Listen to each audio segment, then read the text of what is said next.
ಕಲ್ಯಾಣ ಕರ್ನಾಟಕದ ರೈತರ ಜೀವನಾಡಿ ನಾರಾಯಣಪುರ ಎಡದಂಡೆ ಕಾಲುವೆಯಿಂದ ಹೆಚ್ಚುವರಿ ನೀರನ್ನು ಹರಿಸಲು ನೀರಾವರಿ ಸಲಹಾ ಸಮಿತಿ ಕೈಗೊಂಡಿರುವಂತಹ ತೀರ್ಮಾನ ಅವೈಜ್ಞಾನಿಕ ಅಂತ ಹೇಳಿ ಮಾಜಿ ಸಚಿವ ರಾಜು ಗೌಡ ಏಪ್ರಿಲ್ 10ರವರೆಗೆ ರೈತರ ಬೆಳೆದಿರುವಂತಹ ನೀರು ಹರಿಸುವಂತೆ ಒತ್ತಾಯ ಕೂಡ ಮಾಡಿದ್ದಾರೆ. ಯಾದಗಿರಿಯಲ್ಲಿ ಮಾತನಾಡಿರುವಂತಹ ಅವರು 15/3/2025ರಿಂದ 22/3/2025ರವರೆಗೆ ನೀರು ಹರಿಸಲು ಈ ಹಿಂದೆ ಸಲಹಾ ಸಮಿತಿಯಲ್ಲಿ ಕ್ರಮವನ್ನು ಕೈಗೊಳ್ಳಲಾಗಿತ್ತು. ಆದರೆ ಮೊನ್ನೆ ನಡೆದಂತಹ ಸಲಹಾ ಸಮಿತಿಯಲ್ಲಿ ಹೆಚ್ಚುವರಿಯಾಗಿ 6 ದಿನಗಳು ನೀರನ್ನ ಹರಿಸಲು ತೀರ್ಮಾನ ಮಾಡಿದ್ದು ತಪ್ಪು ಅಂತ ಹೇಳಿದ್ದಾರೆ. ಈ ತೀರ್ಮಾನದಿಂದ ನಾರಾಯಣಪುರ ಎಡದಂಡೆ ಕಾಲುವೆಗೆ 15/3/2025ರಿಂದ 22/3/2025ರವರೆಗೆ ಬಂದ್ ಚಾಲು ಪದ್ಧತಿಯನ್ನು ರದ್ದುಗೊಳಿಸಿ ನಿರಂತರವಾಗಿ ಏಪ್ರಿಲ್ 10ರವರೆಗೆ ನೀರನ್ನು ಹರಿಸಲು ಸರ್ಕಾರ ಮತ್ತು ಸಂಬಂಧಿಸಿದಂತಹ ಅಧಿಕಾರಿಗಳು ನೀರು ಹರಿಸಬೇಕು. ಇಲ್ಲವಾದರೆ ಕೊನೆ ಭಾಗದ ರೈತರ ಪರಿಸ್ಥಿತಿ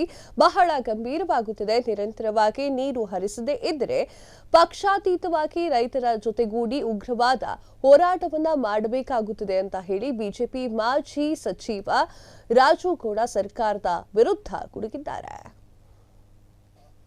ಮೊನ್ನೆ ಸಲಹಾ ಸಮಿತಿ ಸಭೆ ಆಗಿದೆ. 4 ಗಂಟೆಗೆ ಸಭೆ ಕರೆದು ಆದಷ್ಟು ಬೇಗನೆ ತರಾತುರಿಯಲ್ಲಿ ಸಭೆಯನ್ನು ಮುಗಿಸಿದ್ದಾರೆ. ಆ ಸಭೆಯಲ್ಲಿ ರೈತ ಪ್ರತಿನಿಧಿಗಳು ಯಾರು ಇಲ್ಲ. ರೈತ ಪ್ರತಿನಿಧಿಗಳು ಇದ್ದಾಗ ರೈತರ ಸಮಸ್ಯೆ ಗೊತ್ತಾಗ್ತಿತ್ತು. ಮಾಡಿದ್ದಾರೆ. 6 ದಿನ ನೀರು ಬಿಡ, ಆಲ್ರೆಡಿ 1 ದಿನ ನೀರು ಕಟ್ ಮಾಡಿ 6 ದಿನ ಬಿಡ್ಬೇಕಂತ ಮಾಡಿದ್ದಾರೆ. ಅದರಲ್ಲೂ 6 ದಿನ ನೀರು ಬಿಡ್ಬೇಕಂತಂದಾಗ 11,000 ಕ್ಯೂಸೆಕ್ಸ್ ನೀರು ಬಿಡೋ ಬದಲು ಬರೀ 7,000 ಕ್ಯೂಸೆಕ್ಸ್ ನೀರು ಬಿಡ್ಬೇಕು, 8,000 ಕ್ಯೂಸೆಕ್ಸ್ ನೀರು ಬಿಡ್ಬೇಕಂತ ತೀರ್ಮಾನ ಮಾಡಿದ್ದಾರೆ. ಹಂಗ್ ಬಿಟ್ಟಾಗ ಯಾರಿಗೂ ನೀರು ತಲುಪಂಗಿಲ್ಲ. ಅದ್ರ ಬದಲು 11,000 ಕ್ಯೂಸೆಕ್ಸ್ ನೀರು ಬಿಡಬೇಕು. ಎಲ್ಲ ರೈತರಿಗೆ ನೀರು ತಲುಪಿದಾಗ ಮಾತ್ರ ಅನುಕೂಲ ಆಗ್ತದೆ. ಆ ನಿಟ್ಟಿನಲ್ಲಿ ಕೆಲಸ ಬಿಡಬೇಕು. ಕೆಲವೊಂದು ಅಧಿಕಾರಿಗಳು ರೈತರಿಗೆ ಸರಿಯಾಗಿ ಸ್ಪಂದಿಸ್ತಿಲ್ಲ. ರೈತರಿಗೆ ಏಕವಚನದಲ್ಲಿ ಮಾತಾಡೋಂಥ ಕೆಲಸವನ್ನು ಮಾಡ್ತಾರೆ. ಅದು ನಡೆಯಂಗಿಲ್ಲ. ನಾವೇನಿದ್ರು ಅವ್ರು ರೈತರ ಒಂದಿಂದ ನಾವು ಇರ್ತೀವಿ, ರೈತರಿಗೆ ಒಳ್ಳೇದ್ ಮಾಡಕ್ ಇರ್ತೀವಿ. ರೈತರ ಮೇಲೆ ದರ್ಪ ಮಾಡೋಂಥ ಅಧಿಕಾರಿಗಳಿಗೆ ನಾವು ಮುಂದಿನ ದಿನಗಳಲ್ಲಿ ತಕ್ಕ ಪಾಠವನ್ನು ಕಲಿಸ್ಕೊಡೋಂಥ ಒಂದು ಕೆಲಸವನ್ನ ನಾವು ಮಾಡ್ತೇವೆ. ಅದಕ್ಕೋಸ್ಕರ ಮೊನ್ನೆ ಏನ್ ಸಭೆ ಆಗಿದೆ, ಸಭೆಯಲ್ಲಿ ಸರಿಯಾದಂತ ತೀರ್ಮಾನ ಆಗಿಲ್ಲ, ಸರಿಯಾದಂತ ಚರ್ಚೆ ಆಗಿಲ್ಲ.